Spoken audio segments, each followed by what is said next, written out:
அதிசயமா எங்க அத்தை ஐசு நான் இன்னைக்கு மீன் குழம்பு வைக்கிறேன், நீ மீன் மட்டும் எடுத்தாரியேன்னு கேட்டாங்க. ஆஹா அடிச்சுதுடா ஜாக் பாட்டு.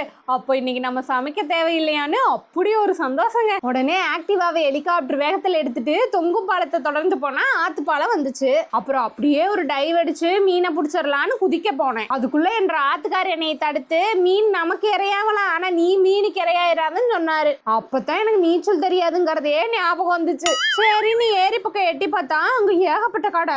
அதுல மீனை படுக்க போட்டு போஸ்ட்மார்டம் பண்ணிட்டு இருந்தாங்க.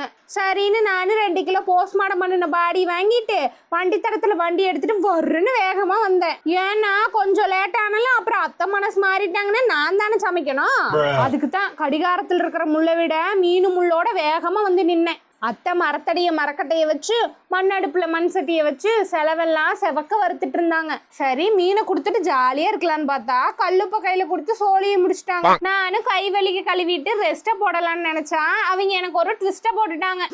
ஆமாங்க, ஆட்டாங்கல் எல்லாம் ஆட்ட விட்டுட்டாங்க. நானும் ஆட்டுக்கல் அம்மிக்கல் ஆட்டி போட்டு தூங்கிக்கலாம்னு பாட்டு பாடிட்டு ஒரு வழியா ஆட்டி கொடுத்துட்டு போய் கட்டில்ல மல்லாக்கப்படுத்திட்டு மார்ஸுக்கு போலான்னு நினைச்சா அதுக்குள்ள மீன் குழம்பு வாசம் விண்வெளி வர வீசுன்னு என்ன தடுத்துருச்சு. அப்புறம் என்ன தலவாழை இலைய போட்டு தகத்தகன்னு மீன் குழம்பு ஊத்தி ஒரு வாய் எடுத்து வச்சா அடடடடா என்ன ருசி என்ன ருசி.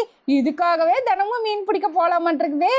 அப்புறம் இந்த வீடியோக்கு ஒரு லைக் போட்டுட்டு இந்த வீடியோவோட ஃபுல் வீடியோ வேணும்னா சேனல்லையும் இருக்கு, சேனலுக்கு கீழே லிங்க்லயும் இருக்கு, மறக்காம பாருங்க. பாய்.